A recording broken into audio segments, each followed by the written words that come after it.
Olá, queridas e queridos ouvintes do podcast Trocas Preciosas. É com muita alegria que compartilhamos hoje o segundo episódio da série Saúde Mental, com foco nas mulheres. Neste episódio, contamos com a presença ilustre e tão importante da Soraya Souza Cruz, a Sol. Para obter mais informações da trajetória da Sol, recomendamos acessar o nosso Instagram, @trocaspreciosas, ou escutar o primeiro episódio da série. No primeiro episódio, a Sol nos ajudou a conceituar o que é saúde mental, dividiu variáveis importantes que acercam o tema e implicam em nossa saúde, e também a necessidade de revermos construções sociais que nos atravessam coletivamente. Já neste episódio, com o foco nas mulheres, vamos abordar o que é interseccionalidade e como se relaciona com a saúde mental, dispositivo materno que engloba construção social da maternidade ideal, naturalização do amor materno e do cuidar, conceito e expectativa do que é ser boa mãe e maternidade compulsória. Também vamos falar sobre violência de gênero e, por fim, perguntamos a Sol quais caminhos possíveis para minimizarmos os sofrimentos psíquicos das mulheres? Como estes assuntos são profundos e nos atravessam de muitas formas, quando falarmos sobre violência de gênero, talvez possa ser um gatilho para você. Recomendamos escutar o episódio num lugar mais seguro ou ler a legenda, a qual informamos os minutos que contém estes alertas de gatilho, para que você possa escolher avançar, caso não se sinta confortável no momento. Nossa aspiração é de que essas trocas possam beneficiar muitas pessoas e promover discussões mais amplas sobre o tema saúde mental. Se esses assuntos fizerem sentido para você, compartilhe em suas redes e com amigos. E sigam nos acompanhando nas principais plataformas digitais e em nosso perfil no Instagram, @trocaspreciosas. Caso queira encaminhar alguma pergunta, comentário ou reflexão, escrevam para nós no direct do nosso perfil. A sua participação é muito importante para nós. Desfrutem de mais um episódio da série Saúde Mental.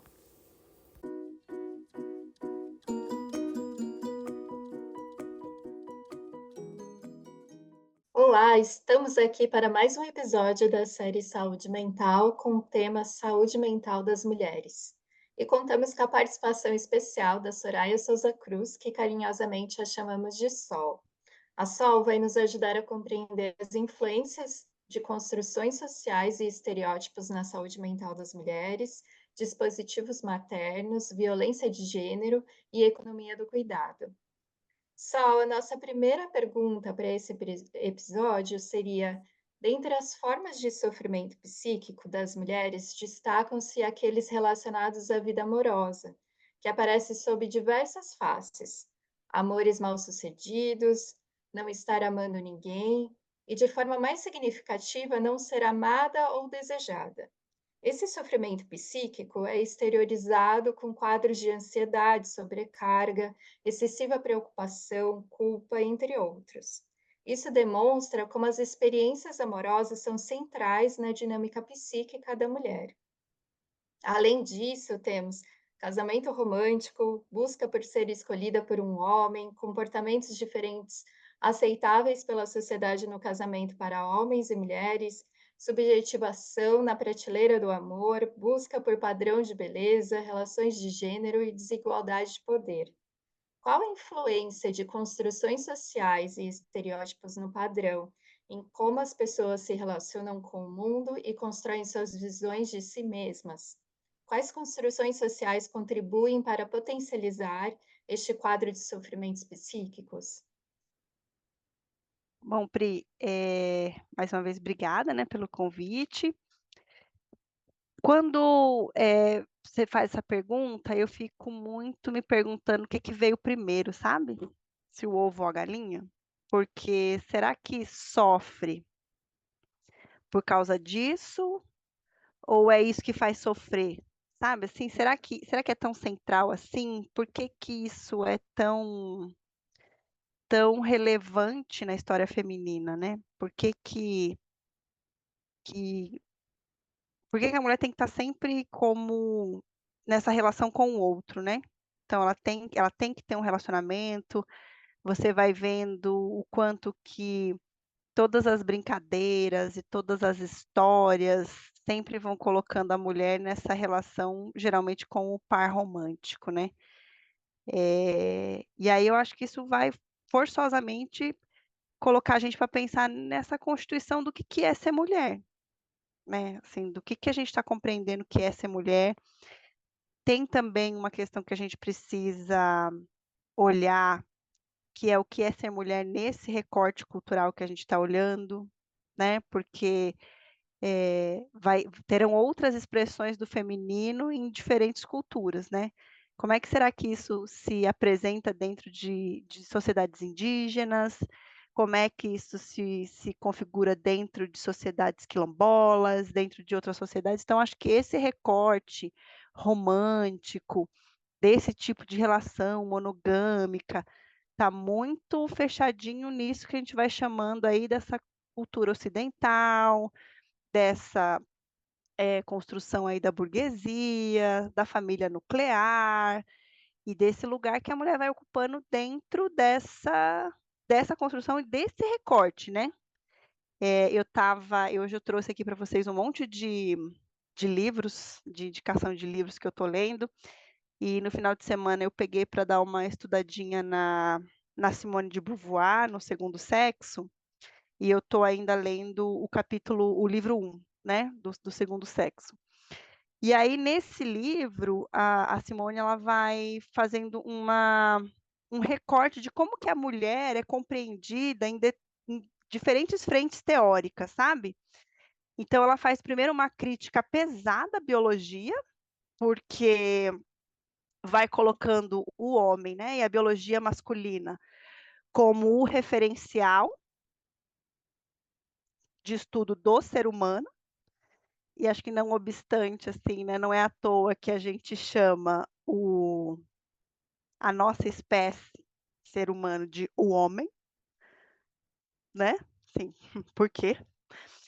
E o quanto que a mulher vai ficando nesse lugar da comparação em relação a essa biologia, e o quanto que a gente colocou como um valor, o que é o homem e o que é a mulher, então, o homem tem, a mulher não tem, né, em vez de dizer o que tem em cada um desses pontos.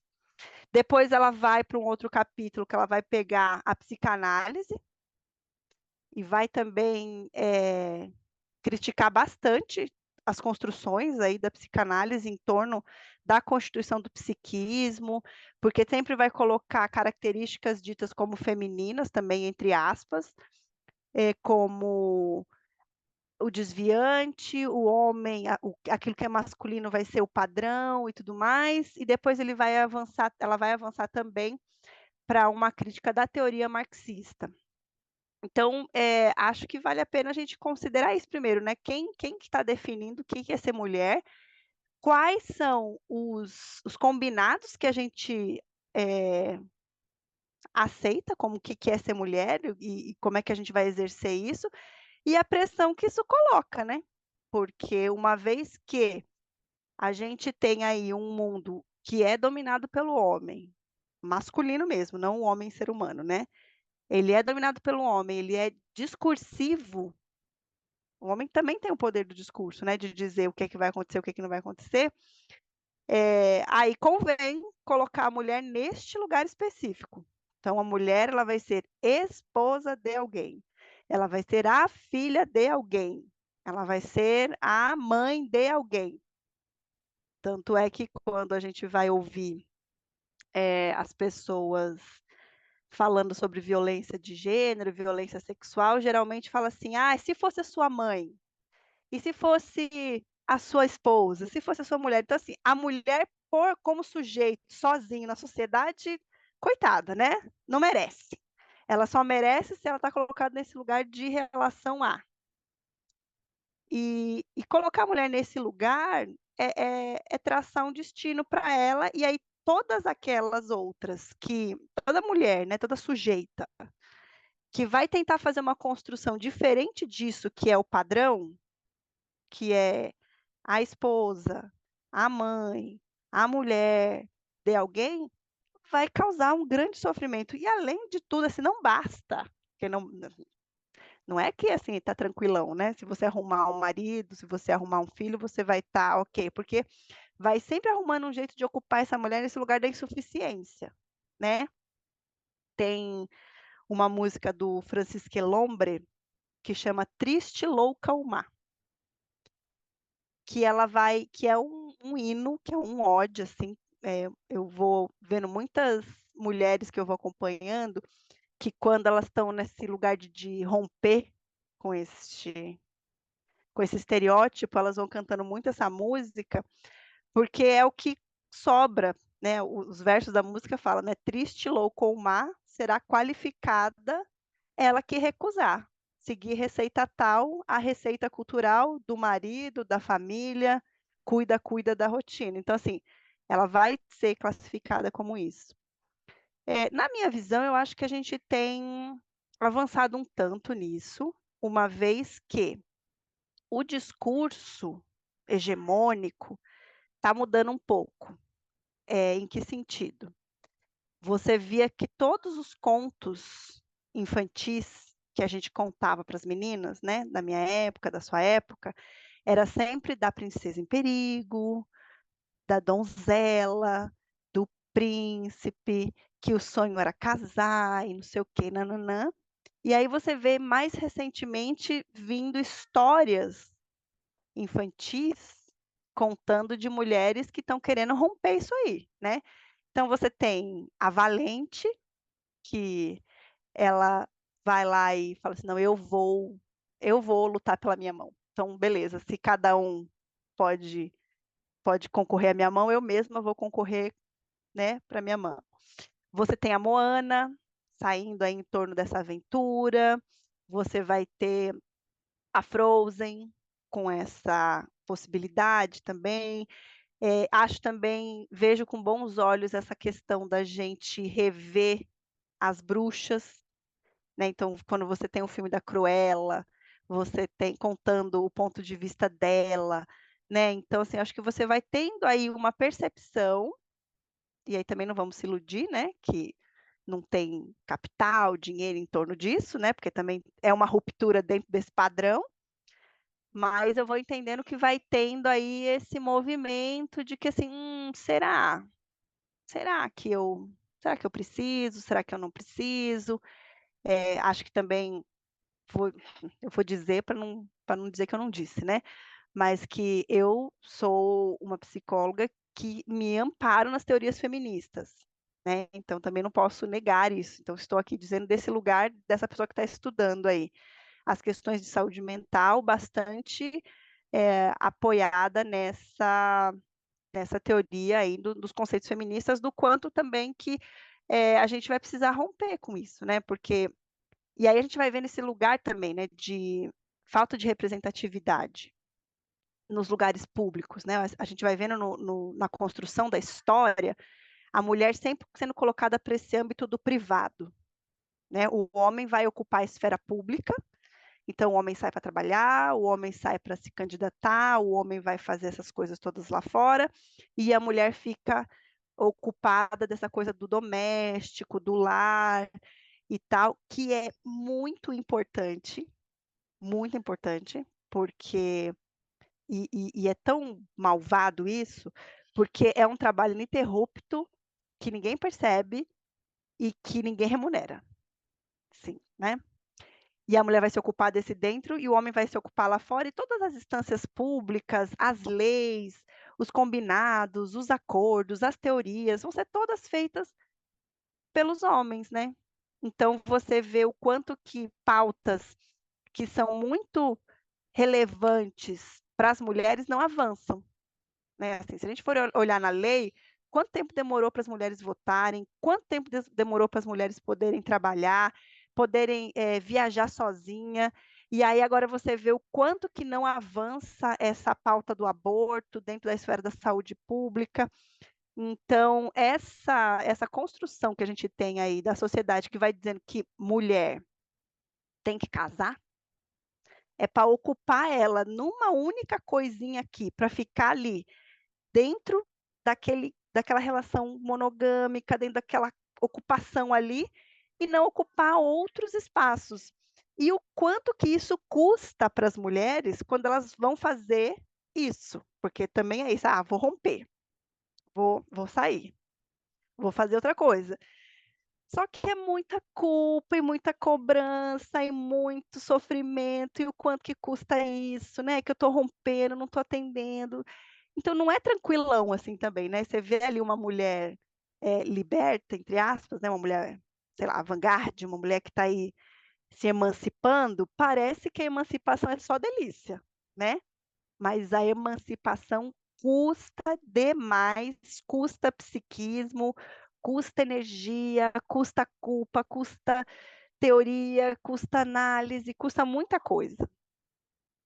Não só para chegar, mas para se manter, né, nesse lugar de liberdade. Sim, sim.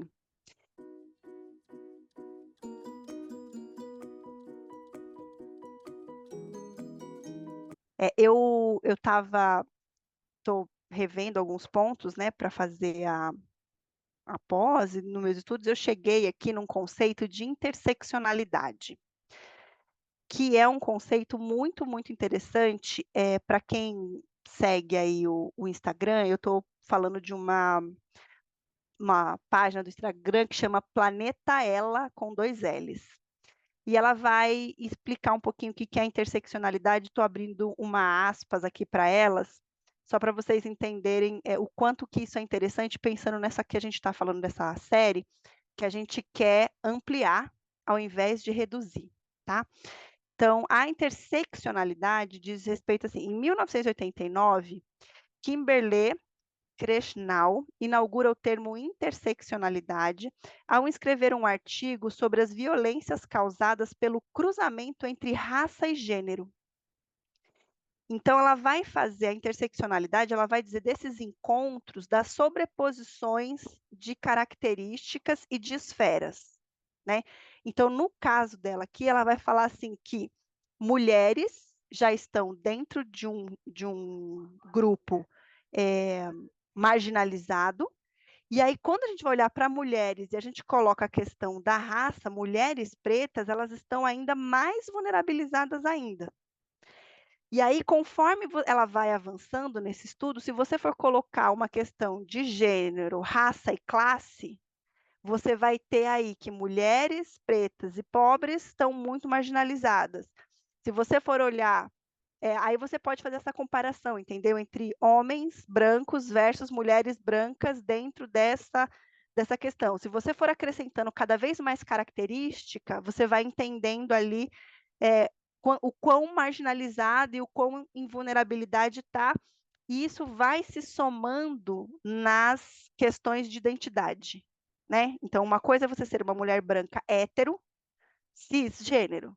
Outra coisa é você ser uma mulher trans, hétero, entende? Assim, o quanto que isso vai. Eu achei esse conceito muito bom. Então, a Crenshaw explica que esses eixos são distintos e excludentes. Por exemplo, o racismo é diferente do patriarcalismo, que também é diferente da opressão de classe, mas frequentemente eles podem se interligar, criando complexas intersecções em que 2, 3 ou 4 eixos acabam se cruzando.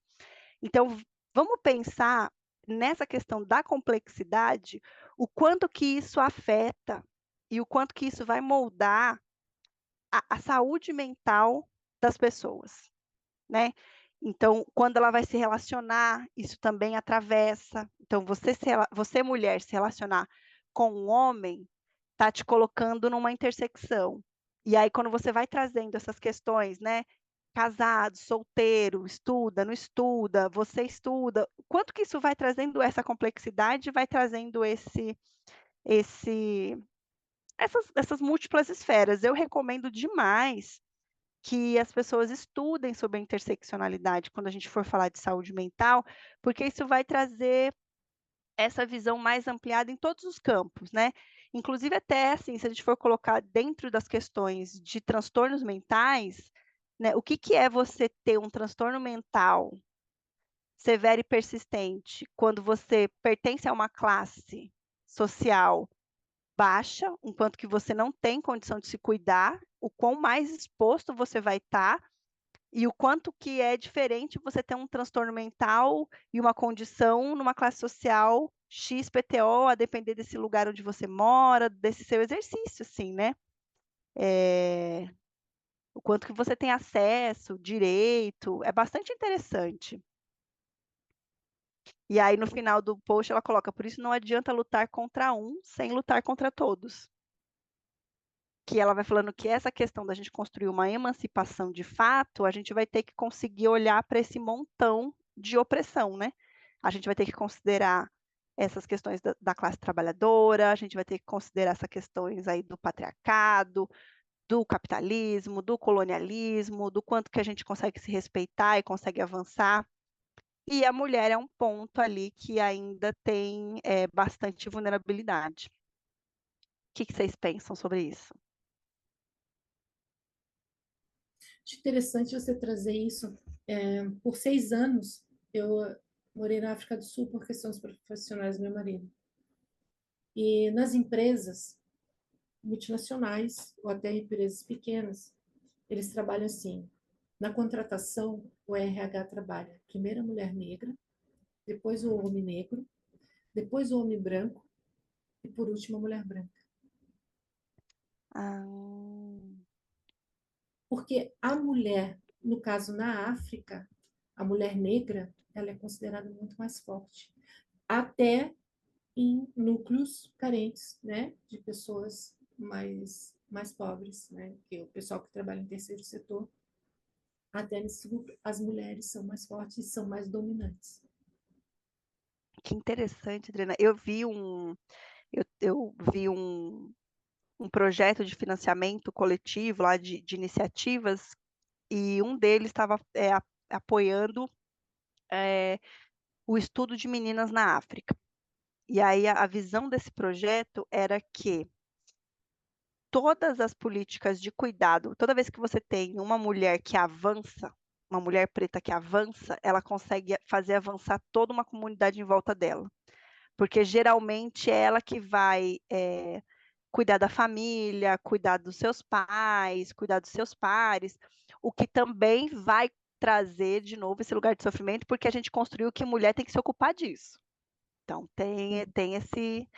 E aí, essa proposta desse projeto era apoiar essa menina na escola, no sentido de não só garantir a vaga dela na escola, mas garantir suporte para a família dela, mantê-la na escola. Mantê-la na escola. Entendeu? Então, assim, era um subsídio financeiro, era se ela tinha irmãos, arrumar lugar para os irmãos dela ficar, para a família dela não impedir que ela fosse na escola por conta de ter que cuidar dos irmãos mais novos, porque isso também é uma realidade. E aí eu lembro que na época da pandemia, o Banco Mundial soltou uns direcionamentos, né, de enfrentamento pós-pandêmico e tal, e um ponto de atenção era o retorno das meninas para a escola. Porque com a perda dos empregos, tinha grande chance das famílias não colocarem as meninas de volta na escola para deixar elas cuidando dos irmãos mais novos, para que os pais pudessem trabalhar, né? Então, assim, pensando em questão de constituição de novo, gente, de identidade, você tem um mundo dizendo que a sua função que a sua educação é uma opção, que se tiver que fazer uma escolha, a gente vai escolher para você não estudar. Né? Então, o que que isso vai significar? E aí, quando você vai ver, por exemplo, os indicadores aqui do Brasil de chefe de família, casas com criança e salário, pensando nessas questões da interseccionalidade de novo, você vai ver que as crianças moram mais com mulheres do que com homens. Você tem muito mais casas, né? Chefe de família, mulheres do que homens. Então, as crianças moram mais com as mulheres. As chefes de família são mais mulheres e os homens ganham mais.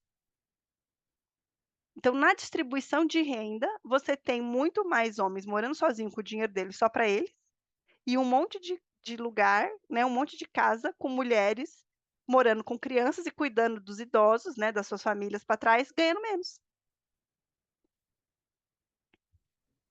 Tem um dos países africanos que eles trabalham, eles, assim, tem a família, e muitas vezes moram 2, 3 famílias juntos, né?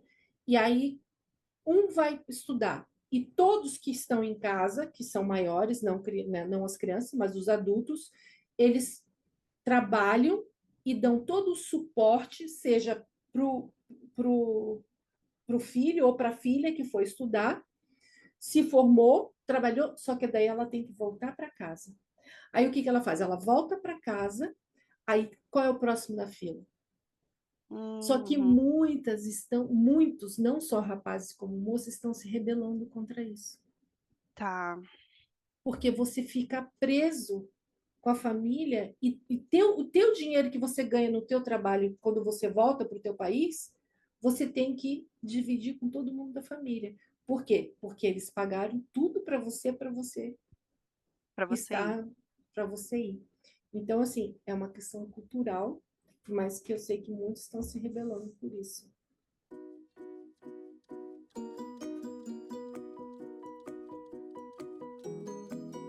O dispositivo materno refere-se a um conjunto de ideias, expectativas e pressões sociais em torno da maternidade, aspectos propagados e que podem gerar sofrimento psíquico e emocional, como construção social da maternidade ideal, naturalização do amor materno e do cuidar, conceito e expectativa do que é ser boa mãe, maternidade compulsória, exploração do dispositivo materno de outras mulheres. Queríamos saber de você, que você comentasse mais sobre esses aspectos e como eles influenciam diretamente a vida das mulheres, se não todas. Nossa, fantástico. Eu acho que isso vem de encontro aí com o que a gente estava falando, com essa questão da identidade, né? Então é isso. Se você é mulher, logo você quer ser mãe. É um fato. É quase como se fosse de, de um dado de realidade. Vem com você, né? Se tem útero, logo pode ser mãe. Ao mesmo tempo também que se você não tem útero, você também não pode ser mãe. O que assim a gente precisa avançar urgente nessa construção de gênero aí. O que que acontece? Se a gente tem de novo essa coisa de ser uma lei, que a gente esquece que é construído, né, que se você é mulher, logo você quer ser mãe, logo você quer cuidar. E aí a gente vai colocando essa coisa aí da maternidade compulsória, que, né, acho que vale a pena fazer umas traduções aí para as pessoas, que é isso, assim, você vai ser mãe porque sim, né, se você quer, você vai ser mãe porque você é mulher igual, você vai ser mãe. Se a gente tem isso sem criticar isso, sem entender o que significa ser mãe, o que significa a maternidade, o que significa, o que que se espera de uma mãe e o que que é esse convite para ser mãe que a sociedade faz, que eles não contam para as mulheres, né, que só fala assim: "Seja mãe, que ser mãe é maravilhoso". Ser mãe é maravilhoso também, mas não é maravilhoso o tempo inteiro, você vai ter que abdicar de um montão de coisa, que você vai ficar chateada, porque você vai ter que abdicar, porque também vem com essa coisa, assim, né, de que nasceu a criança, vira uma chave na sua cabeça que você não quer mais outra coisa. Isso não é verdade. A gente é multifacetado, a gente é um monte de coisa, né. A gente é esposa, a gente é trabalhadora, a gente é amiga, a gente não sei o quê. A maternidade vai te do jeito que a gente está organizado, que aí eu acho que para o final a gente pode pensar que a gente precisa se reorganizar nessa parte, que é isso, assim, quando você tem uma criança e do jeito que a gente está organizado, você vai ter que se dedicar tanto para aquela criança, que você vai abrir mão de um monte de coisa sua, da sua própria identidade, assim, né. Eu lembro que eu sou mãe, né, e quando eu estava grávida, as pessoas chamavam muito pelo nome do meu filho, conversavam muito me chamando pelo nome do meu filho. E aí depois que ele nasceu, um dia eu estava em algum lugar e eu ouvi o nome dele. Alguém chamou o nome dele. E eu olhei, assim, a gente fica tão misturado que parecia que era eu, entendeu? Que eu tinha que virar assim. Aí eu falei: "Não, não, eu não sou, eu sou Soraya, né. Fulano é fulano, eu sou eu". Então, a gente precisa conseguir conversar sobre isso, conseguir trazer essa questão do que significa ser uma mãe, o qual é a negociação que a gente está pedindo. Não é o instinto, entre aspas, materno, não é assim que funciona. Não é assim que funciona, a gente não tem essa coisa, né, é tudo muito construído, é tudo muito, eh, falado, você vai enfrentar um monte de coisas e aí trago aqui mais uma dica de leitura para vocês, que chama Manifesto Antimaternalista da Vera Iaconelli, que é uma psicanalista fantástica e ela vai falar sobre psicanálise e políticas de reprodução. Por que que a gente precisa, falar sobre isso e pensar nas questões políticas, né. Vamos lá, então vamos pensar assim, a mulher engravidou, certo? Quando ela engravidou, ela vai ter aí um empréstimo, uma doação do corpo dela, por pelo menos 9 meses, ali fazendo um outro ser humano, com assim, hormônios subindo e descendo, nosso raciocínio, nossa capacidade produtiva, nesse momento da nossa vida, nesse mundo que pede para a gente estar sempre produtivo, a gente está ali, não sei o quê, nã já vai ter essa questão dessa doação. Depois a gente vai ter essa criança e ter uma licença maternidade que, a depender aí dos lugares, varia de 4 a 6 meses aqui no Brasil. O pai desta criança vai ter uma licença paternidade de 5 dias. E aí agora existe um projeto de lei estimulando as empresas a darem 1 mês de licença paternidade para, o pai da criança. Daí a gente já começa com uma disparidade, né, porque a gente vai ter ali o trabalho de manter um ser humano vivo, e aí vai ter uma pessoa completamente dedicada a isso e uma outra pessoa que a gente não educou para isso, a gente não criou para isso, e que aí toda a carga mental fica nas costas da mulher, porque a gente não fez este outro ser humano, a gente não contou para ele que é função dele também. A gente só fala assim: "Nossa, que legal", né, quando ele faz, que ótimo, parabéns. Daquele momento em diante, todas as relações dessa mulher vão estar atravessadas pelo fato dela ser mãe. Então você vai ter entrevistas de emprego, não é não é raro você ter a seguinte pergunta para a mulher: "Você tem filho? Sim ou não?". Se você tem filho, a seguinte pergunta é: "Tá bom, mas se ele ficar doente, quem que vai te ajudar? Você vai vir trabalhar?". Esta pergunta não está no rol de uma entrevista para um homem, ponto, né.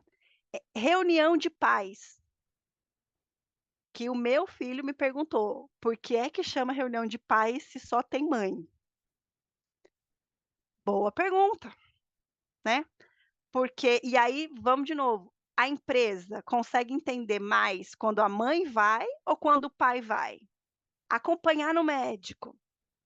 Essas questões todas, né, que inclusive vão colocando a mulher majoritariamente em profissões de cuidado, você pode ver que a maioria das profissões que estão relacionadas a cuidado, profissionais da saúde, educação, alimentação, a maioria é exercida por mulheres, porque a gente está colocado nesses lugares. E aí vamos pensar também na remuneração dessas profissões, que a gente também quer remunerar pouco, né, o que a mulher faz. Então a gente precisa e aí delegar o sucesso da criação de um ser humano nas costas de uma única pessoa é, no mínimo, desleal, né. Assim, é para deixar essa pessoa também adoecida. Porque aí a gente vai tendo esse monte de cobrança aí, né, porque a mulher tem que ser, inteligente, tem que ser empreendedora, não pode depender do marido, tem que ser independente, tem que ser boa mãe, tem que ser bonita, tem que ser malhada, tem que comer bem, tem que um monte de coisa, né. E como é que você faz isso dentro de uma jornada de 24 horas? É fadado ao fracasso, é para você estar ali sempre no débito mesmo. Você tá com essa sensação, assim, de que não tá legal. E aí quando a gente tem esse monte de coisa falando assim, o jeito de criar criança, O que que a criança tem que fazer, o que que a criança tem que comer, o que que a criança tem que pensar. Tem um outro livro que é bonito, bonito, bonito, bonito, que chama As Alegrias da Maternidade, da Buti Emecheta, que é uma autora que ela é da África, eu não vou lembrar agora o país exato, se ela é de Lagos ou de Moçambique, mas ela foi uma indicação da Chimamanda num que ela tem livros belíssimos. Ela tem esse, que é As Alegrias da Maternidade, e tem o outro que é Cidadã de Segunda Classe, que vai falar dessas questões aí da maternidade. Mas no livro, nesse das Alegrias da Maternidade, ela fala, assim, que, ela enquanto mãe, ela precisa torcer muito para o filho dela dar certo, porque se ele der certo, o bônus é todo dele. Agora, se ele der errado, entre aspas, a culpa vai ser dela, não importa onde ela estiver, nem se ela estiver morta, vão deixar ela em paz, assim, né. Então, assim, o que que é isso que a gente está esperando também, né, porque, a gente é uma ilusão a gente achar que a gente cria criança sozinho. A gente não cria, sabe. A gente primeiro que a criança é um sujeito, né. Ela vai ter, assim, ela vai receber as coisas e fazer alguma coisa com isso, ela não é uma programação que a gente faz. Segundo que ela está no mundo, então eu estou educando, a escola está educando, meu vizinho está educando também. Então, assim, mas aí a gente quer colocar toda a responsabilidade na pobre da mãe, e espera que ela faça, assim, eu não sei nem se milagre, né, mas que ela faça o impossível. E aí é isso, assim, né, o quanto que a gente vai cobrando isso e o quanto que isso vai enlouquecendo, adoecendo e, de novo, só sobrecarregando a mulher. Eu lembro que na época do CAPS, que eu trabalhava no CAPS, que eu coordenava o CAPS, né, que é essa unidade de atenção psicossocial do SUS, eu sempre trabalhei com infância e adolescência, né, e aí chegou uma hora que eu falei assim: "Gente, por que que a gente não tem pais participando dos grupos de família?". E aí, de repente, porque eles não vêm". Eu falei: "Ah, mas a gente chama". Porque a gente está tão acostumado que quem cuida é a mãe, que a gente esquece completamente. Eu falei: "Mesmo que seja para ele não vir, eu acho que a gente tinha que chamar", sabe. Falar assim: "Olha", colocar isso, assim, falar: "Cadê?", né, "Traz aí". E aí a gente vai vendo também, por exemplo, dados sobre, a pesquisa sobre o quanto que, os homens deixam as famílias quando a criança tem alguma questão, né, quer seja uma questão de transtorno, alguma questão voltada no campo da deficiência, os homens vão embora. Se a mulher ficar doente, o homem também vai embora. Sim, é muito raro você ver esse caso. E a gente fala isso como se fosse também um dado. É uma questão, assim, é um dado de realidade, é um fato. Não é construído, não é nada, é um dado. Tal qual como o instinto materno, a gente naturalizou que homem vai embora. Sim. Tem um reality que eu estava assistindo que era, acho que era Maridos em Transição, alguma coisa assim, que era um programa, um reality show de casais em que os maridos se descobriram, né, se descobriram, né, acho que aceitaram, né, se reconheceram enquanto mulheres trans, e aí eles estavam transicionando. Então eles iam fazer a transição, e aí estavam nesse processo, e eram 3 casais que estavam ali, e as esposas estavam acompanhando esses maridos nesse processo que estava sendo duríssimo, né, assim. E aí eu me perguntei, eu falei assim: "Gente, será que por que que será que fez esse recorte, né?". Porque se fosse o contrário, se fossem as esposas que tivessem se reconhecido enquanto homens trans, que fossem fazer essa transição, será que ia dar pra gente ter um reality? Porque será que ele que porque, em al tinha um casal que a esposa se reconhecia como uma mulher lésbica. E ela era bi, na verdade. E aí ela estava disposta a passar pela transição e ela ia ter uma esposa, né. E a pessoa que estava transicionando também se reconhecia enquanto mulher lésbica, então a questão do encontro afetivo, sexual, entre esse casal ia dar para continuar, nos outros 2 casais ainda estava meio confuso e tal, não sei o quê, eles, né, não estavam se ocupando disso, mas eu falei assim: "Gente, será que ia?". Mas porque é isso, assim, a mulher ela é educada que você tem que cuidar, que você tem que ficar, que você tem que ir, você não pode abandonar, que tudo é muita culpa e não sei o quê, que para os homens, assim, a gente faz de um jeito que eles fazem, assim, com muita tranquilidade, assim, eles largam, eles abandonam, eles vão embora com muita tranquilidade. O que também não quer dizer que isso não tenha impacto no psiquismo deles, né, que aí eu acho que fica para nosso encontro da saúde mental do homem. Mas enquanto que para a mulher isso vai sempre cair nesse lugar da culpa, da falta, do que eu não consegui fazer, do quanto que é minha responsabilidade, do quanto que eu que tenho a ver com isso. Eu me lembro que uma amiga minha, um tempo atrás, ela falou: antigamente a gente se comparava só com as primas, né, ou com a irmã, tudo, e hoje a gente tem um universo, né, a internet nos trouxe um universo que ainda a gente acaba se comparando cada vez mais, e como a gente vive de ilusões, né, que são aquelas fotos mais bonitas escolhidas, aquilo que deu certo, tudo, que às vezes é até um processo de convencimento, né, tipo: "Isso aqui eu deu certo, eu tenho que falar para as pessoas, porque eu estou me sentindo tão mal, assim, que eu seleciono um recorte para poder passar e falar: "Olha, isso aqui deu certo", né, que é aquela foto, assim, mas o quanto que existe sofrimento por detrás de tantas fotos, de tantas falas, né. Eu lembro que quando os meus filhos nasceram, o que eu mais escutei é que a mãe sabe o que que o filho precisa, né, e o filho chorando, chorando, e aí você fala: "Não sei o que ele quer, tô tentando descobrir", né. Então, assim, são pequenas falas que às vezes a gente não para se questionar e a gente recebe como se fosse posta, né, esse mundo foi posto assim. Eu às vezes eu observo alguns pais que vão levar os filhos no esporte, assim, o quanto eles são leves por eles não terem essa preocupação, né. Eu olho as fisionomia das mães, tudo tenso para colocar todos os equipamentos, ver se todos os equipamentos de segurança estão ali, se estão certos, se estão combinando, se não estão, entrar no horário. E os pais que às vezes chegam atrasados, estão brincando, conversam um com o outro, o filho colocando tudo, justamente por não ter essa pressão, né. Sim, eu tenho visto vários debates sobre isso, assim, né, o quanto que e aí eu assim, do nosso cotidiano, né, do dia a dia, assim, né. Eh, então, para você ter a dita ajuda, e aí eu vou colocar ajuda muito entre aspas, porque, ai gente, quem ajuda é quem não é responsável, né, quem é responsável junto com você não tá te ajudando, né, tá fazendo ali a sua parte. Mas aí é isso, assim, a gente toma pra gente toda essa organização da semana, da rotina, e aí assim: "Nossa, vai fazer isso, vai pra escola de natação, então vai pra aula de natação". Aí delega para o pai da criança: Pai da criança, você vai levar a criança na natação, beleza? Beleza".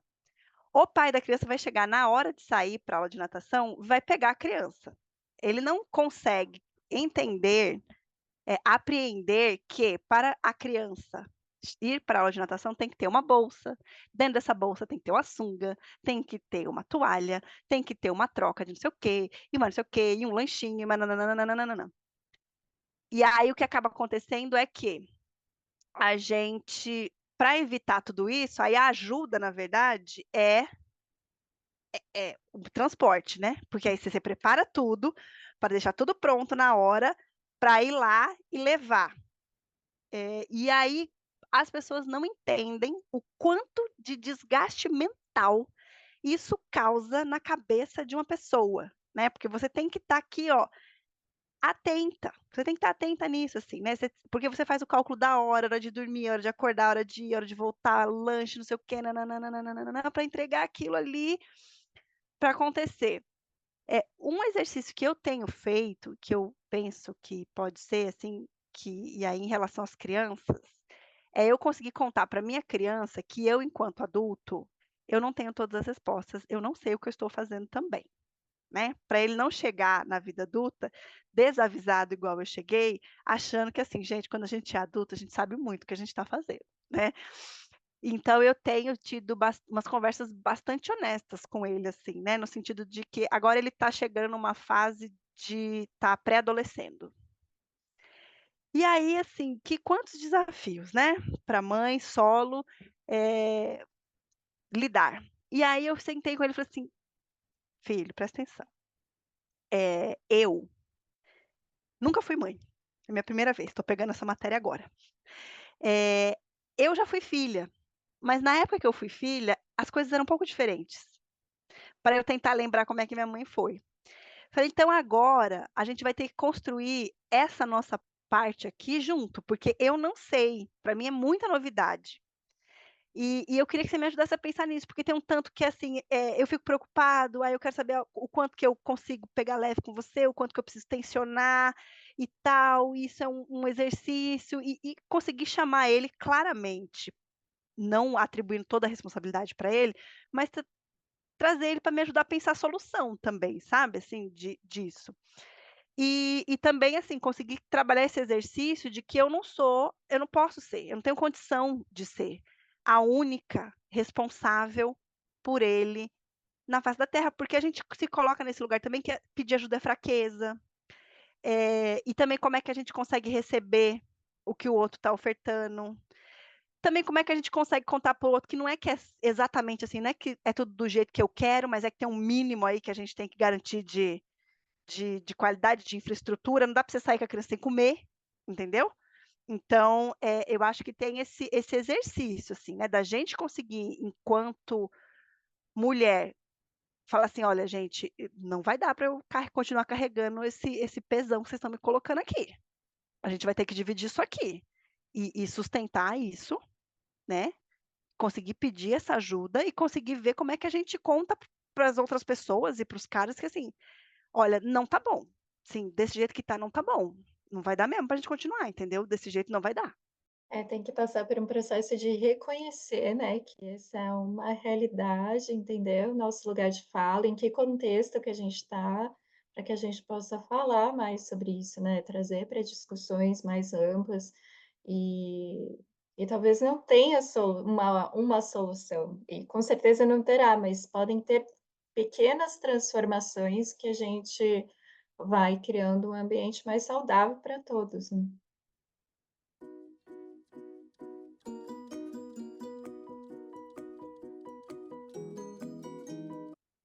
E só a gente não tem como falar sobre a mulher e não falar sobre violência de gênero, né? A violência de gênero se define como qualquer tipo de agressão física, psicológica, sexual ou simbólica contra alguém em uma situação de vulnerabilidade devido à sua identidade de gênero ou orientação sexual. Segundo a estimativa global publicada pela OMS, a Organização Mundial de Saúde, em 2017, uma em cada 3 mulheres em todo o mundo, especificamente 35%, já foram vítimas de violência física ou sexual durante a sua vida. Qual é o impacto desses tipos de violência na vida das mulheres e daquelas que vivenciam ou aquelas que convivem, né? Que Eu vivenciaram, convivem. eu fico pensando nesse impacto, pensando um tanto assim, porque a gente enquanto mulher, eu estava pensando nisso outro dia, eu falei assim: "Como é que será que é viver sem ter medo de ser estuprado?", né, e aí alerta de gatilho aí para quem porque para quem tem gatilho talvez valha a pena você pular um pouquinho para frente. Porque essa questão, por exemplo, da violência sexual, a gente está passivo, a gente mulher, a gente está sujeita a isso em qualquer classe social, em qualquer lugar. Outro dia eu fiz um post na internet falando sobre isso, assim, né, que, meu, que coisa maravilhosa deve ser você poder sair de madrugada, sentar na calçada e olhar as estrelas. Aí o meu primo falou assim: "Não, mas ninguém pode isso". Que a gente está em São Paulo, é muita violência e tarará. Eu falei: "Não, concordo que a situação é violenta". Só que aí eu perguntei para ele: "Você tem medo de ser estuprado?". Porque a gente, quando a gente vai para pensar numa situação dessa, além da gente estar pensando em toda a violência da segurança pública, né, de ser assaltada e tarará, A gente tem uma questão que a gente está sujeito à violência sexual, ponto. Porque a gente tem homens que se sentem autorizados a violarem os nossos corpos. Inclusive, assim, para meu desagrado, eu estava assistindo um, um comediante criticando outros comediantes, e aí ele mostrou um comediante que ele sobe num palco e faz uma piada sobre estar cometendo uma violência sexual, e as pessoas dão risada, entende? Então, assim, pensa o impacto que é o gasto de energia que uma mulher tem que ter de base, de base. Sim, você vai sair, vai chamar um carro de aplicativo. Qual não é a sua alegria quando você vê que a motorista é uma mulher? Porque qual que é o seu medo? Assim, eu lembro de uma vez que eu peguei um carro de aplicativo Pool. E aí pegava mais pessoas, né? Logo quando começou assim. E aí, de repente, eu me vi dentro de um carro com 3 homens. Eu, o motorista, mais 2 passageiros. E eu estava sentada no banco da frente, assim, isso, né, pré-pandemia, tensa, travada, assim. E aí depois que ele deixou tudo, eu fiquei por último, né? E aí ele falou assim: Nossa, eu vi que você ficou nervosa. Eu falei: Ah, sim, né? Eu sou uma mulher num carro com 3 homens desconhecidos. Aí ele falou assim: Não, mas imagina, não precisa ficar preocupada, né? Esse aplicativo aqui é um aplicativo de gente que tem cartão de crédito. E tarará, e tarará. Eu falei: Mas, meu querido, sabe? Então, assim, a gente tem uma questão de uma autorização para cometerem violência contra as mulheres que coloca a gente em estado de alerta o tempo inteiro. Assim, o meu orientador de mestrado, ele tem uma história, o professor Marco Arkman, que é dos níveis de cortisol do corpo humano, né? Que uma zebra está no meio da savana, ela está lá fazendo o pasto dela. De repente ela ouve um barulho e ela sobe para olhar o que está acontecendo em volta. Nível de cortisol lá em cima, estresse. Ela não identifica nada, cortisol baixa, ela volta a comer a graminha dela lá. Nós mulheres estamos o tempo inteiro nessa situação de alerta, porque a gente está no meio aonde a violência contra a mulher é banalizada, é tida como normal, durante muito tempo foi tida como demonstração de amor, de afeto. O meu trabalho de conclusão de curso da faculdade foi sobre a construção da identidade da mulher em situação de violência. E eu fui entrevistar mulheres, né? E as mulheres, quando você vai conversando com elas, né, as que passaram por situações de violência, a fala delas é assim: eu achava que era assim. Eu achava que era assim. Eu achava que era assim que era casamento. Eu achava que ele dá um tapa na minha cara, era assim, porque meu pai batia na cara da minha mãe. Eu achava que é isso, assim, porque a gente teve, assim, esse lugar. Então, imagino que a gente está o tempo todo nessa situação de estresse. Tem uma página do Instagram que a moça sai fazendo entrevista com homens e mulheres, né? E aí vai de encontro com uma frase de uma autora muito interessante chamada Margaret Atwood, que ela escreveu O Conto da Aia, que é o livro que serve de base para o The Handmaid's Tale, que ela fala assim: os homens têm medo que as mulheres riam dele. As mulheres têm medo que que os homens matem elas, né? Porque aí nessa pergunta eu falei: o que uma mulher, a pior coisa que uma mulher já pode fazer por você, o que ela já fez por você? Ah, me traiu, ficou com meu amigo, os caras respondendo.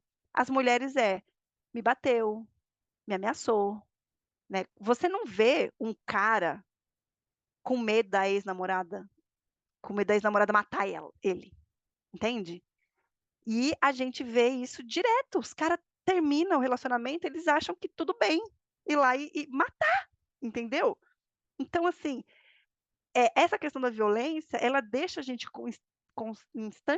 em constante estado de alerta, porque a gente tem isso naturalizado, assim, né? Acho é, que horas são, né? Pensando no tempo, não no que horas são agora, mas estou falando assim, né? Quando a gente vai fazer um contexto histórico, que horas são? A gente acabou de passar por uma situação de um estupro, de uma violência sexual que foi mundialmente comentada, assim, um absurdo atrás de um absurdo, e você viu que tem um preço para se pagar quando acontece isso, né? Que é dinheiro, que dinheiro colocou a pessoa de volta na rua. E eu nem sou das pessoas que acredita que a prisão é um jeito, que a prisão é a resposta, e tal. Eu fico pensando muito na mensagem que se passa, né?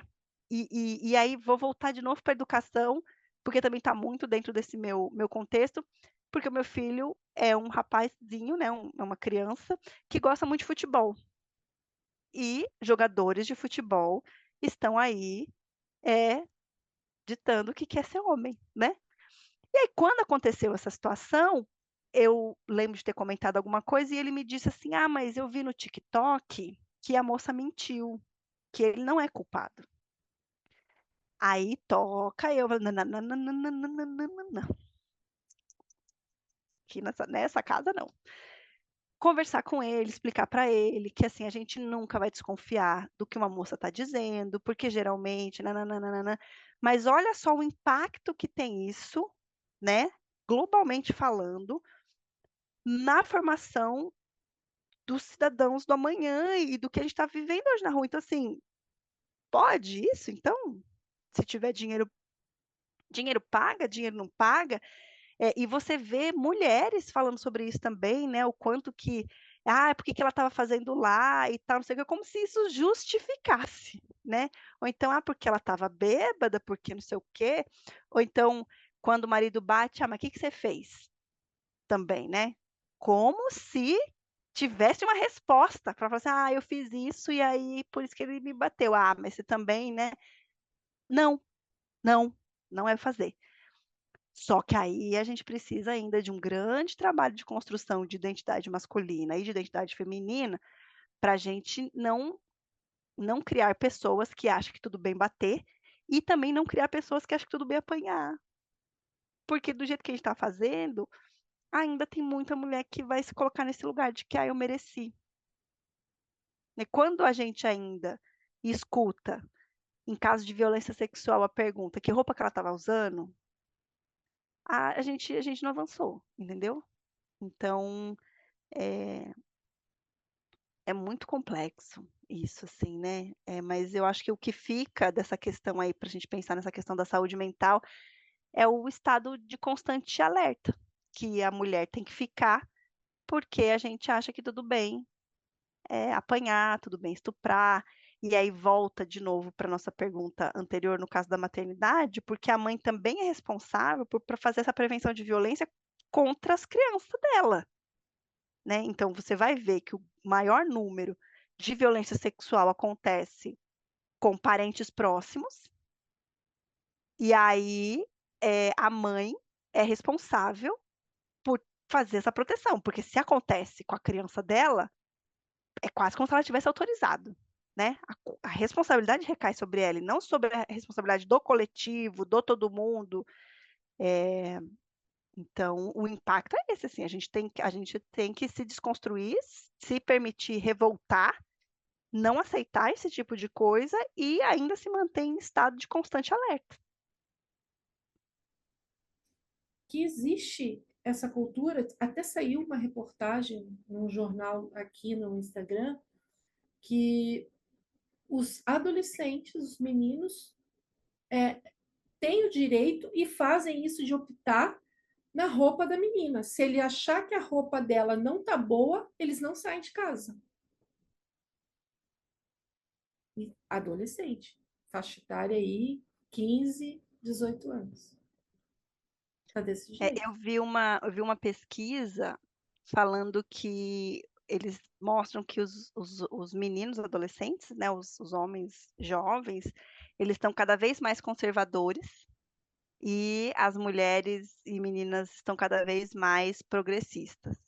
Uhum. E aí dá para entender, né? Porque se você tem um sistema que está aí te favorecendo, que está falando que o mundo foi feito para você, eu também não ia querer mudar, né? Assim, se Sim. tivesse tudo me favorecendo, eu ia falar assim, gente, para que isso, né? Vamos devagar aí, né? Com as mudanças. Mas é tão doido a gente achar, que é muito doido a gente achar que a gente tem governabilidade sobre o corpo de outra pessoa. E aí isso atravessa, assim, muitas relações, inclusive relação mãe e filho, assim, né, assim, o corpo dele é dele, o corpo seu é seu, e e você tem que construir isso desde cedo, né. Então se a gente não consegue fazer essa educação já que a gente não é dono do corpo do outro, a gente tem que ser respeitado no nosso corpo, e respeitar o corpo do outro, desde as relações internas, né, até relações externas, assim, porque é um absurdo, eu se a gente parar pra pensar, é um absurdo eu querer dizer o que é que o outro vai vestir, é um absurdo. Assim, era pra gente ter vergonha de falar isso em voz alta, sabe, assim, pra falar assim, "Não, não gostei dessa sua roupa, tal, não sei o quê". Cara, paciência, não usa. Você não gostou dessa roupa, não veste. Porque é sobre isso, assim, no final das contas, entendeu. Mas a gente ainda tá educando as pessoas e ainda tem esse tipo de discurso que autoriza uma coisa dessa, de eu colonizar o corpo do outro, o desejo do outro, o afeto do outro, a comida do outro. Porque é isso, assim, no final das contas é isso, se você vai fazer o que eu quero, eu tô te colonizando, assim, tô apagando a sua identidade, Sim, acabando com tudo, e é isso, assim. E que absurdo, que absurdo, é um absurdo. É muito triste, não é? Eu é fico pensando difícil. nisso, assim, é muito triste. Porque é isso, assim, a gente tem que se empoderar, tem que estar autônoma também, mas a gente também tem que se proteger. É muito difícil. Exatamente. Como é que você faz esse cálculo, né? Como é que você toma essa decisão? De que é isso, assim, eu vou e eu sei que é assim só que aí como é que eu me protejo? Como é que eu sustento isso no mundo, né? Porque na hora que você estiver lá fora, muitas vezes seu discurso, se você tá sozinha, se você tá exposta. E aí como é que faz, Exatamente. né?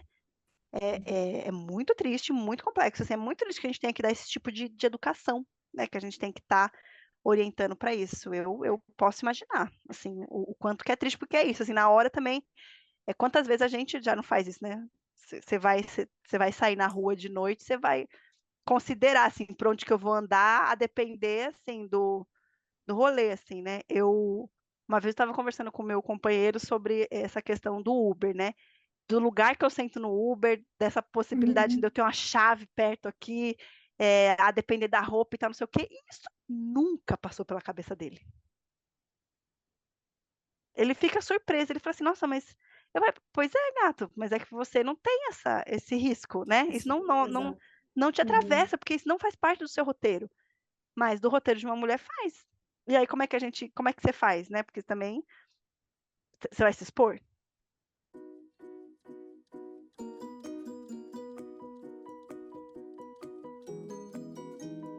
E Sal, a gente já falou um pouquinho antes, mas a gente queria falar sobre a economia do cuidado, que entende-se pelo trabalho invisibilizado e não remunerado, exercido praticamente pelas mulheres, né?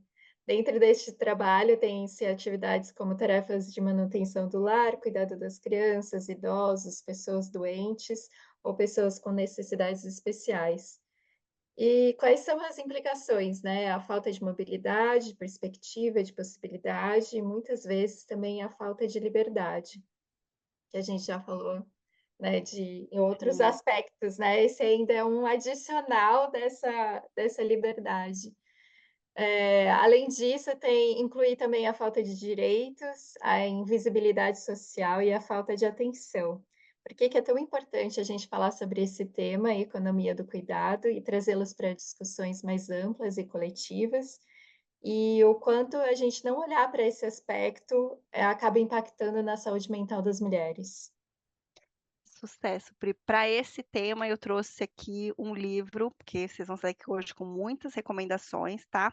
É um livro da Silvia Federici, chamado O Ponto Zero da Revolução: Trabalho Doméstico, Reprodução e Luta Feminista.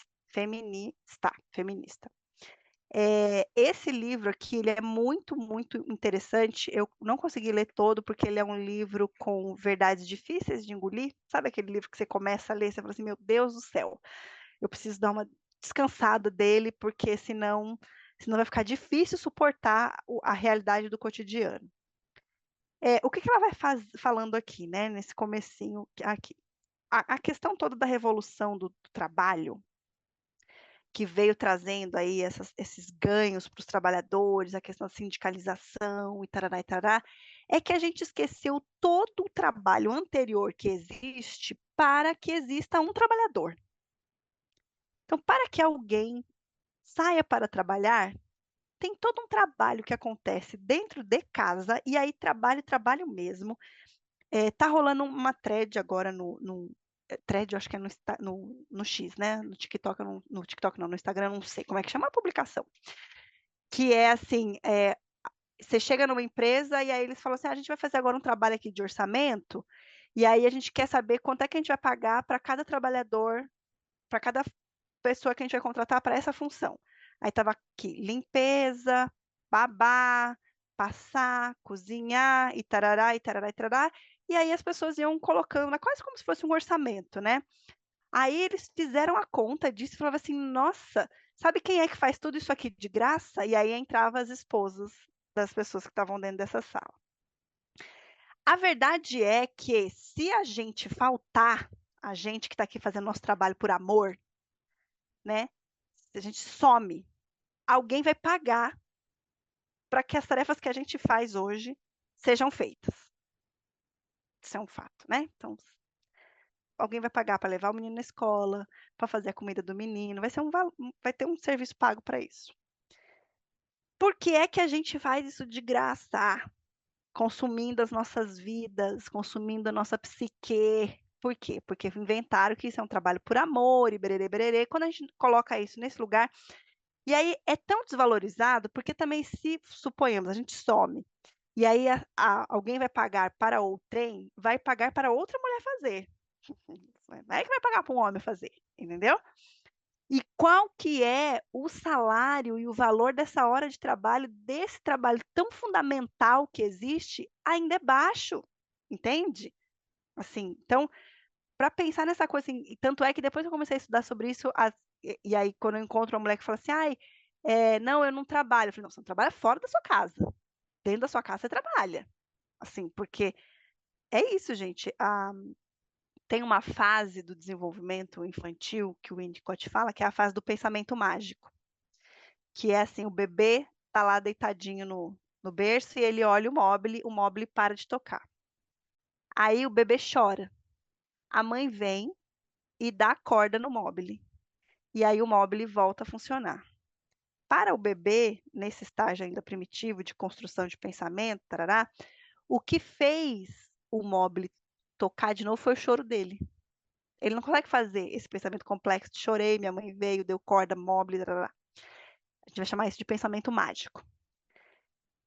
As pessoas operam no pensamento mágico. É quase como se é isso assim, sabe? A comida surge no prato, a louça surge limpa no armário, o papel higiênico surge ali do lado do vaso sanitário, entendeu? Para este papel higiênico chegar do lado do vaso sanitário, alguém teve que organizar uma compra mensal, ir até o mercado, fazer uma lista, comprar e não sei o quê. Essa coisa mesmo assim da lista do supermercado também é uma coisa impressionante, porque assim, se você pede para o homem ir ao mercado, geralmente ele vai com uma lista feita pela mulher, né? Se é a mulher que vai ao mercado, alguém fez lista para ela? Não fez, né?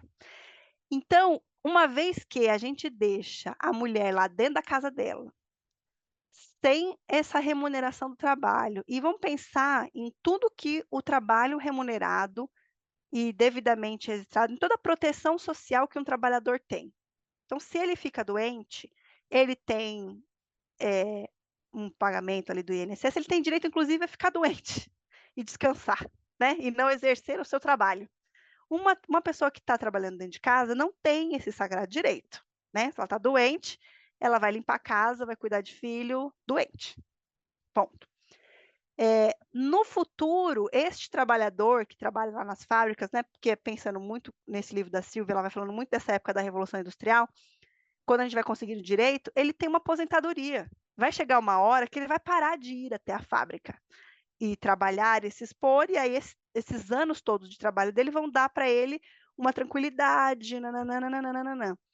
A mulher que está aí fazendo este trabalho não remunerado, invisível não tem também essa possibilidade de se aposentar dessa tarefa que é cuidar de todo mundo, né?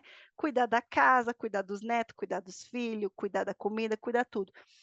Então, uma esfera da economia do cuidado vem daí, do quanto que a gente não está remunerando, não está protegendo, não está reconhecendo como trabalhador, como trabalho e tudo mais. E aí, os desdobramentos também, que vai falando dessa questão do quanto que as profissões relacionadas ao cuidado, que são majoritariamente profissões exercidas por mulheres, muitas vezes são menos valoradas, financeiramente falando, do que outras profissões que não estão relacionadas com cuidado e que na cadeia, assim, são mais valorizadas financeiramente. Porque a gente está dentro de um sistema aí, né, que o dinheiro vai dizendo dos valores atribuídos pelo dinheiro. E aí o quanto que a gente está desprendendo. E aí, uma vez que a gente desqualifica isso, a gente desvaloriza saberes, a gente não permite também que as pessoas tenham, sei lá, o reconhecimento, né, daquilo que ela faz, do saber dela, né, de coisas que ela sabe no dia a dia, o quanto que ela também não pode se desenvolver, ampliar repertório, se desenvolver, que eu falo assim, desenvolver no sentido de querer fazer outras coisas, né? Se ela quiser fazer aquilo também, ótimo, faça e que seja valorizada por isso e que seja reconhecido enquanto fundante, porque é um trabalho fundante, gente, assim, se a mulherada parou de fazer, assim, né? As crianças não vivem, entende? Assim, porque as crianças pequenas, por exemplo, elas não se alimentam sozinhas, precisa desse outro ali e tal. Então, a gente precisa olhar para isso, assim, né? Eu vi alguns países, eu não vou me recordar agora, que estão querendo propor aposentadoria para mulheres que exerceram as funções domésticas ao longo da vida, para que elas tenham essa questão da seguridade social, e o quanto que a gente precisa chamar todo mundo para se atentar para isso, assim, né? Inclusive, porque o Paulo Freire fala, né, que quando a educação não é libertadora, o sonho do oprimido é se tornar opressor. E o quanto que as mulheres também vão oprimindo outras mulheres, né, porque aí, a gente vê, né, tipo, a mulherada cresce, vai trabalhar, mas não deixa a mãe em casa super sobrecarregada com os afazeres domésticos, não faz nada, não contrata ninguém, aí tem filho, deixa lá para a mãe cuidar também, e aí vai o quanto que a gente vai só reforçando essa coisa de oprimir as mulheres, de deixar a galera só focada nisso, nesse cuidado e tal. Eu vi até algumas reportagens e tal de vós que estavam começando a cobrar para cuidar dos netos. E o quanto que isso era visto como, meu Deus, que desumano e tal, não sei o quê. Gente, não é trabalho. Trabalho, ele deve ser remunerado e ele deve ser considerado como um trabalho. Que hora que descansa. Você não consegue imaginar você achar ok. Gente, no Brasil, a jornada de trabalho máxima é de 44, 48 horas por semana. Quem é que acha ok uma pessoa trabalhar 24 horas por dia, 7 dias por semana? E é o que acontece. E trazendo também para o convite que você fez logo do primeiro episódio, né, para a gente ampliar tudo, ainda percebo que muitas pessoas colocam essa questão do cuidado da casa, tudo como uma escolha, né? Mas quantas pessoas, eu até estava lendo alguns relatos de pessoas que conseguiram a oportunidade, que vivem em situações de vulnerabilidade, em locais mais vulneráveis, que às vezes elas conseguem um emprego onde ela tem que sair 5 horas da manhã, ela não tem com quem deixar os filhos, tudo, e aí ela precisa ficar em casa para ela cuidar, ou ela tem uma pessoa idosa que ela não pode trabalhar porque precisa de cuidados específicos.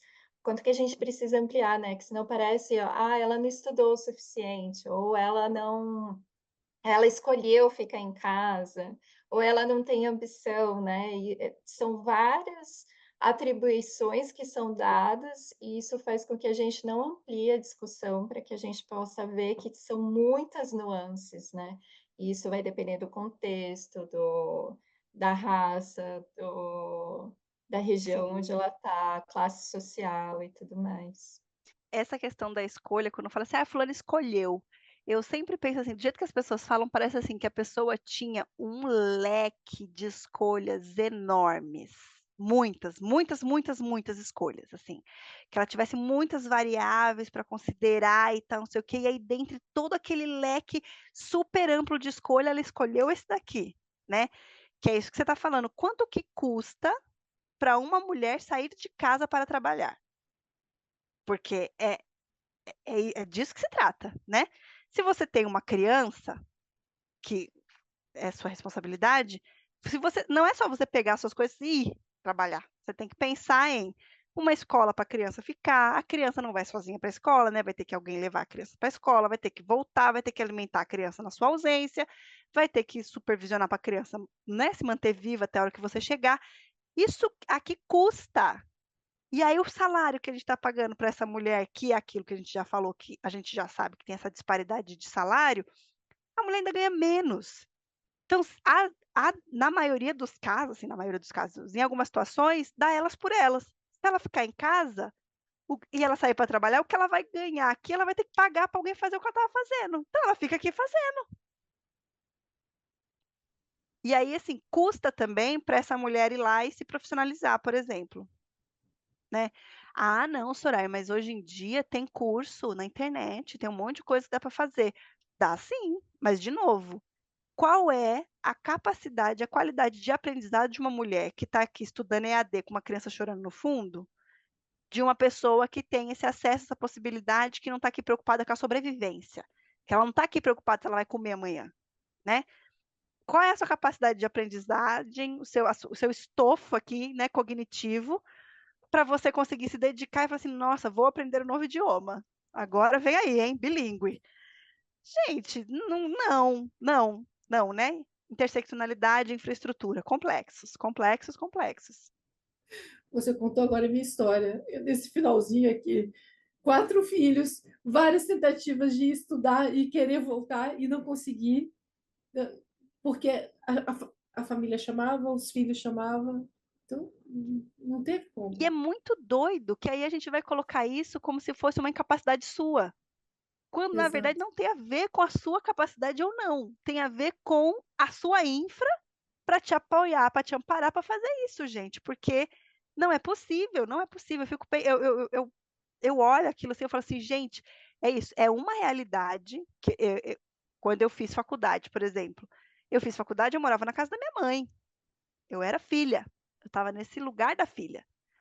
Quando eu fui fazer mestrado, eu já era mãe, eu já tinha minha própria casa e eu já estava em outro contexto. E aí, às vezes, eu falo assim, gente, eu estou com mais dificuldade de aprendizagem, não é possível, né? Regredi, eu estou com algum problema, preciso de um neuro. E de repente eu parei para olhar e falei assim, não, gente, peraí, né? Naquela época, eu não estava ocupada com esse monte de demanda de garantir sustento, de manter minha casa, de fazer não sei o quê, de fazer não sei o quê, completamente diferente, outro momento agora, né? E aí eu percebi o quanto que isso impacta, assim, simplesmente impacta, assim, né? Eu não sou dona mais da minha agenda para eu resolver que hora que eu vou ler. Às vezes eu preciso ler 10 horas da noite, que é a hora que a criança dormiu. E aí eu já trabalhei, já limpei, já cozinhei, já tudo, assim, né? Aí você vai, sim, vai estudar super. Você vai entender toda a teoria lacaniana, assim, vai ler e vai entender. Não é A disso que se, gente, né, gente?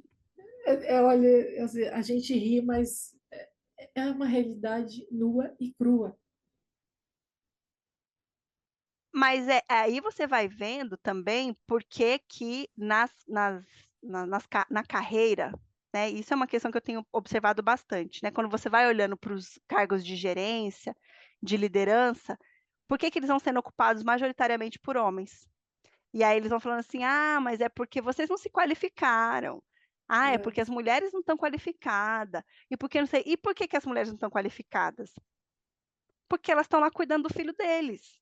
Porque esses caras têm filho também, entendeu? Assim, a gente tá cuidando, tá criando, tá passando, né, organizando compra do mês e tal, não sei o quê, por conta disso. E aí vem falar assim, ah, tem a ver com capacidade? Será? Que capacidade é essa que você tá falando, assim, né? Porque queria ver fazer na minha pele, né? Fazer igual, assim, né? Não precisava nem fazer melhor. Vem fazer igualzinho aqui, com esse monte de demanda que eu tenho, Mas eu também entendo que, assim, para a gente conseguir avançar, a gente vai ter que desconstruir um monte de coisa, né? E também abrir mão, né, dessa ilusão de controle, dessa questão também que a gente vai tendo do quanto que a gente como se fosse possível a gente ser onipresente, onisciente, onipotente, porque a gente sabe que não é, mas a gente vive como se fosse.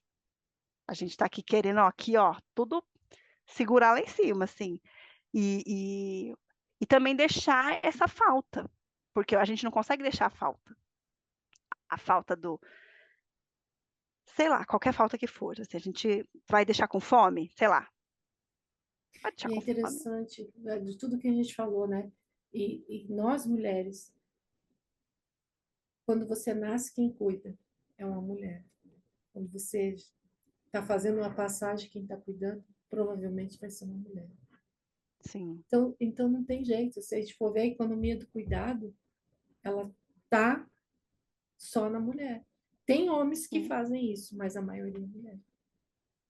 Sim. E o quanto que chama atenção, né? Eu fico bem Uhum. surpresa, assim, né? Porque toda vez que você vê um homem fazendo o básico, o quanto que ele ganha estrelinha. Assim, gente, que fantástico e tal, não sei o quê. De fato, assim, dentro desse nosso contexto, é muito legal, é muito fantástico, mas é muito triste que isso seja dessa forma, assim, né? E que a Sim. gente tenha aí as coisas acontecendo, pagando o preço de muito sofrimento, de muito estresse, assim. A gente vai escutando, né, na clínica, vai escutando o quanto que, às vezes, o esgotamento da mulher é o combustível que faz o parceiro andar, né. Então, assim, ela Uhum. pede, ela negocia, não sei o quê, aí só na hora que ela estoura, é que aí o negócio vai lá e acontece. E é muito ruim que o seu nervoso, o seu esgotamento seja o combustível do outro. Sim. E aí, para isso, a gente vai ter que pensar mesmo como é que a gente convida as pessoas, assim, vamos ceder um pouquinho de privilégio? Porque é difícil você negociar nesse ponto, assim, sabe, privilégio? Vamos ceder um Sim. pouquinho de privilégio? É um desafio. Sim, acho que a gente está começando a conversar sobre isso, está começando a refletir sobre isso. Talvez os nossos filhos, né, as nossas filhas, aí os nossos netos consigam desfrutar de uma sociedade mais igualitária, assim. A gente tem que falar sobre isso e tem que pensar como é que vai fazer. Mas ainda é um desafiozão. Verdade. Bom, estamos chegando ao fim. Esse tema está maravilhoso, mas a gente tem Muito que bom. chegar ao fim, não tem como.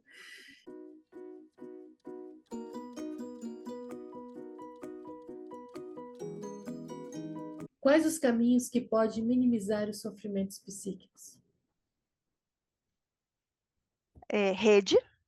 Rede de apoio, a gente conseguir construir rede de apoio, conseguir, fazer parcerias solidárias, né, a gente começar a questionar, a ter uma visão crítica das questões, né, se colocar em questionamento, começar a criticar as coisas, né, por que que elas são como são, né, entender da onde que vem, e pensar como é que a gente constrói, políticas públicas também, né, como é que a gente ocupa esses lugares, né, como é que a gente ampara mulheres para estar nesses lugares. Acho que é uma palavra que está bastante banalizada, assim, infelizmente, que é essa questão da sororidade, mas a gente tem que começar a ter a fazer essas conexões, essas parcerias, assim, com as mulheres, né, assim, e tentar ampará-las, assim, né, acho que conseguir criar essa proteção que os homens têm entre si com a gente, né, assim. Então, a gente conseguir trabalhar nisso, trabalhar, educação, com certeza, né, eu acho que a gente enquanto, mãe, enquanto cidadã, né, educar aí as pessoas que a gente tem que educar, mas construção de redes de solidariedade, construção de políticas, acho que a gente vai ter que investir e apoiar para que as meninas ocupem mais esses lugares, né? Eu acho que a gente tem que ter, quando a gente vai falando dessa questão da representatividade, parece, de novo, uma pauta esvaziada, mas assim, se você tem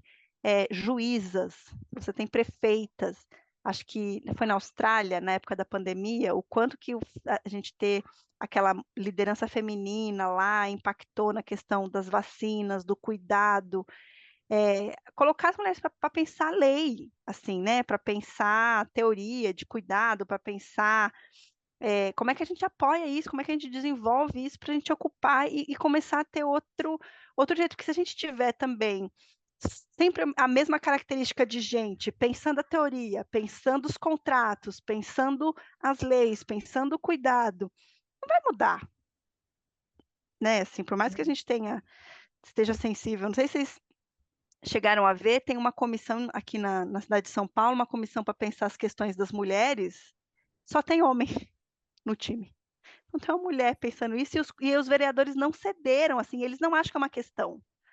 Não tem nada a ver. A gente vai pensar ações para as mulheres, políticas para as mulheres, não, mas assim, só tem homem aqui pensando. E aí é isso, assim, tudo isso que a gente falou aqui, as pessoas quem não viveu isso, não está na pele, assim, como é que vai pensar isso, entendeu? Assim, então a gente vai ter que ocupar esses lugares aí, pensar estratégia pública, coletiva e de fortalecimento e conseguir ir trazendo mais mulheres para esse lugar, né, de refletir, de repensar, de se acolher, de acolher a outra, de não cair nesse engodo aí da mulher perfeita, da mãe perfeita. A gente vai ter que trabalhar muito ainda, assim. Eu acho que a gente vai ter que. E aí só vai ser possível a partir de construção de redes, né? Redes de solidariedade, de cuidado, de apoio, de conversa. Algo que eu fiquei curiosa aqui, que também mexe muito com. Eu acho que a pós-pandemia trouxe muito isso, né? É, que você tem e precisa ter um propósito, sabe? Que a mulher tem e precisa ter um propósito. Gente, eu juro, eu não aguento mais ouvir isso. Eu vou aqui de novo deixar mais um livro para vocês, que aí eu acho que esse, assim, é um livro do Ayrton Krenak, que chama A Vida Não é Útil, sabe? Propósito de estar vivo já não é o suficiente. Gente, tô aqui, tô vivinha. Ó, que beleza, né? É claro que, assim, sempre e nunca é muito complicado, né? Sempre você tem que ter propósito, nunca você tem que ter propósito. Vamos para as alternâncias, assim, às vezes tem, às vezes não tem. É, assim, não precisa ser um propositão, né? Pode ser um propositinho, assim, não precisa ser tão grande, assim. Mas esse livro do Krenak sobre a vida não é útil, eu achei ele fantástico, assim, porque essa coisa do propósito tem muito a ver com essa coisa também dessa lógica de consumo, dessa lógica de possuir, dessa lógica de comprar, de produzir e tarará. Gente, assim, o planeta está dizendo para a gente que já deu, né? Assim, não precisa tanto, assim, né? Então, a gente vai ter que arrumar um outro jeito de significar, inclusive, essa palavra propósito, né? Que propósito é esse, sabe? A gente vai viver só nessa lógica de consumo, de ter e de possuir e de descartar e de não sei o quê. Se a gente for olhar assim por esse âmbito, inclusive da nossa vivência no planeta Terra, assim, gente, você pensar que tem um tantão de gente passando fome ao mesmo tempo que a gente tem um tantão de desperdício de comida, sabe? Assim, básico, assim, dava para todo mundo comer, viver e morar tranquilamente, trabalhar, mas a gente inventou isso, assim, que tem que ter mais, que tem que ter mais, tem que ter mais, mas, né? Então eu acho que vamos pegar leve, né? Pegar leve, vamos viver leve, vamos entender. Mas, nossa, esse livro do Krenak é muito bom. Esse da vida não é útil, ele é fantástico para pensar nisso, assim, né? Que propósito que é esse, assim, né? A gente viver bem. Teve um líder quilombola, que agora eu não me recordo o nome, mas depois eu vou ver se eu mando para vocês colocarem nas referências, que ele vai falando assim, que tanto de dinheiro é esse que vocês têm, que rico é esse que vocês não podem ficar um dia sem trabalhar, não tem espaço aí na casa de vocês para receber a família de vocês. Nossa, gente, a gente vai vivendo assim, e a gente está trabalhando cada vez mais para comprar coisas que a gente não tem nem tempo de usufruir, de tanto que a gente está trabalhando. Então, assim, né, reveja propósito, sabe? Propósito. Nossa, você poder ter uma boa conversa com seu filho, uma conversa honesta, eu acho um propósito tão maravilhoso, assim, sabe? E para isso a gente vai precisar de tempo. A gente precisa de tempo, gente, para fruir as coisas, sabe? Assentar aquilo que a gente conversou, que viveu. Então, eu penso que isso, assim, a gente vai ter que repensar muita coisa. Eu ouvi de uma pessoa, eu não me lembro agora o nome, que falou que o nosso propósito deveria ser a gente pensar coletivamente como que a gente pode viver melhor, coisas simples, como que todos poderiam apreciar um pôr do sol, assim, ter essa oportunidade, assim. E aí ele estava falando assim, a gente deveria ter esse propósito, assim, que a gente pudesse olhar para as questões para além das nossas ambições. Mas como que isso pode beneficiar muitos seres, né? Não vai conseguir beneficiar todos, mas como que isso que eu estou almejando possa beneficiar? E aí, se a gente for pensar por esse caminho, a gente vai, talvez seja um exercício mais fácil da gente largar um pouco a mão dos nossos privilégios, né? Porque aí eu estou pensando em Sim, beneficiar todos, estou pensando de forma coletiva, né? E que sim, hoje parte dos nossos problemas é justamente porque a gente foi individualizando, né? Todos os nossos propósitos, ou objetivos, tudo a gente foi. E aí hoje o quanto que é difícil, né? O que seria básico? Se somos seres relacionais, a gente está falando de construção de rede de apoio, que deveria já estar dentro do nosso DNA, né? Mas o quanto todas essas construções sociais foram nos aprisionando em caixas onde a gente faz o exercício de caber, né? O quanto que a gente precisa abrir essas caixas para que todos nós possamos reconhecer as nossas histórias nas histórias dos outros, ter a oportunidade de pensar coletivamente, né? E sim, sim. conhecendo que a liberdade é coletiva, né? Eu posso conquistar alguma coisa, mas eu vivo num mundo que é extremamente interdependente, né? Então não existe uma liberdade única, né? Ela é coletiva. Sim, eu fico pensando muito nessa galera que vai falando assim, né? Principalmente as questões, por exemplo, de pobreza, vulnerabilidade, violência. Nossa, eu queria muito viver num mundo sem violência, tal, não sei o que, eu também queria, mas se as pessoas tivessem de comer e de morar, nossa, gente, assim, a gente já andava um tanto, assim, né? E de comer e de morar decente, sabe? Assim, não tô falando assim de luxo, sabe assim, mas sabe, uma casa com saneamento básico, segurança e comida. Assim, pensa, Sim. você acha mesmo que alguém com isso ia sair para se arriscar, pra fazer violência e tal, não sei o quê, tanto é que você vai ver, né, nos países ditos desenvolvidos, também, aspas, de novo, mas quanto mais a distribuição de renda você tem, quanto menos a desigualdade social, né? Ainda tem uma desigualdade, mas ela é menor, o impacto disso na violência é absurdo, assim, né? Assim, é Uhum. claro que vai ter essa questão, não estou falando né, que o ser humano não é violento, que não vai ter, não é disso que se trata, mas o nível que a gente tem hoje está intrinsecamente ligado, assim, né? A gente tem gente que não tem o que comer, e aí a gente tem essa questão que eu falei, né? Que tem a gente jogando comida fora, e assim, e aí a gente consegue ficar tranquilão, sabe? Assim, tá certo. Então, assim, você vê situações de violência extrema que era pra gente estar assim, cara, não dá pra isso acontecer, não é pra acontecer de novo, tá, não sei o quê, a gente vai banalizando, assim, né? Tipo, é isso, né? Fuzilamento de gente porque tava com guarda-chuva, família sendo assassinada dentro de carro porque tava indo passear, e você fala assim, tá, né, gente, mais um dia, mais uma terça-feira. A gente vai ter que pensar em estratégias coletivas, que é isso, assim, né? O Emicida no CD Amarelo, que eu acho que eu já falei da outra vez e falo de novo, que ele falou assim: só vai ficar bom quando ficar bom para todo mundo. Com certeza. Sal, mais uma vez, obrigada pela sua Obrigada. participação, assim, pelo quanto a gente tem aprendido com você.